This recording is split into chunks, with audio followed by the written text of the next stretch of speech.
साथ है जोधपुर आईआईटी के डायरेक्टर अविनाश कुमार अग्रवाल जी। एबीपी में आपका स्वागत है सर। आपका जो लक्ष्य है, आप चाहते हैं कि जोधपुर आईआईटी जो अभी 30 नंबर पे है, वो उसको 5 नंबर लाने के लिए, तो किस तरह से लक्ष्य के साथ किस तरह से काम करेंगे?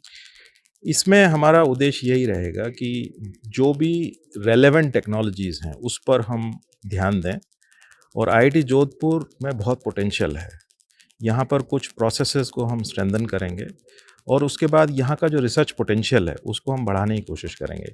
यहाँ से हम पब्लिकेशन बढ़ाएंगे, रिसर्च बढ़ाएंगे और जो भी स्पॉन्सर्ड प्रोजेक्ट्स हैं उनकी संख्या हम बढ़ाने की कोशिश करेंगे।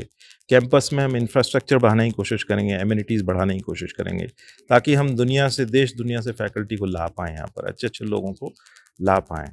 और उसके बाद हमारा स्ट्रेस ये रहेगा कि जो भी टेक्नोलॉजी हम डेवलप करते हैं उसको प्रोडक्ट में कन्वर्ट करें।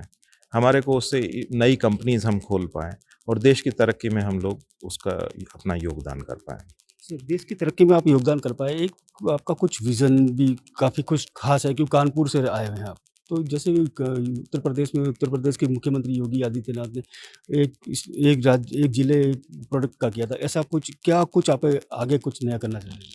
इसके लिए हम राजस्थान सरकार से मिलेंगे और जो सिमिलर टाइप की अगर कोई स्कीम हम राजस्थान के लिए बना पाएँ कि हम कोई एक या दो प्रोडक्ट हर ज़िले में जिनमें एक्सपोर्ट पोटेंशियल है वो हम चूज़ कर पाएँ और उसमें हम आईआईटी जोधपुर की मदद से उसकी टेक्नोलॉजी हम इम्प्रूव कर पाएँ, उसके अपने जो आईपी हैं उनको प्रोटेक्ट कर पाएँ और उनको हम इंटरनेशनल और नेशनल मार्केट में ले जाने में हेल्प कर पाएँ।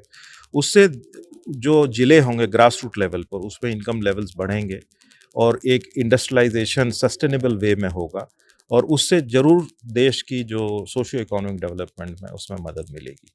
तो इसके लिए मैं जो भी एस्टैब्लिशमेंट है राजस्थान सरकार का, उनसे मैं शीघ्र ही मिल कर के इसके बारे में चर्चा करूँगा और जैसे ही कोई सहमति बनेगी उस पर हम बहुत तेज़ी से काम करने की कोशिश करेंगे। सर, और भी कई क्षेत्र में आप काम करना चाहते हैं, डिफेंस में, एजुकेशन में, क्योंकि स्टडी को लेकर भी आप नए प्रोजेक्ट भी लॉन्च कर रहे हैं, तो इसको लेके क्या कुछ रहेगा?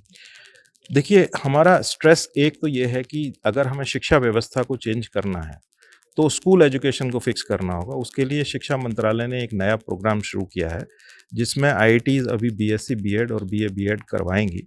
उससे जो है जो प्रोडक्ट निकलेगा वो एक अच्छे टीचर के तौर पर होगा और उससे जो लाखों बच्चे देश में जो स्कूल एजुकेशन में हैं, उनकी क्वालिटी में बेहद सुधार होगा।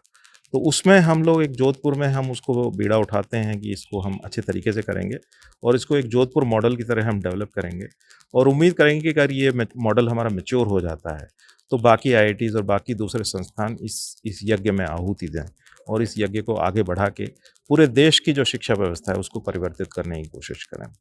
तो ये हमारा शिक्षा व्यवस्था के लिए हमारा सोच है।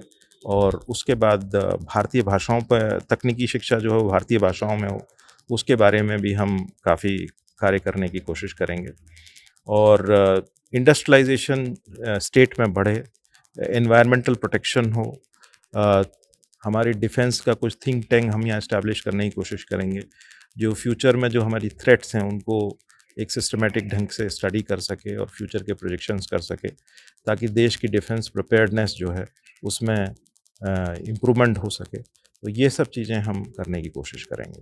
ठीक है, एबीपी न्यूज़ से बातचीत करने के लिए धन्यवाद। सबसे बड़ी बात बता दूं कि राष्ट्रीय प्रौद्योगिकी संस्थान से जिस तरह से राष्ट्र के प्रति जो समर्पित है और राष्ट्र के प्रति समर्पित होकर जिस तरह से राष्ट्र के लिए काम किया जा रहा है, उसी के लिए तैयारी की जा रही है। जोधपुर से करण पुरी, एबीपी न्यूज़।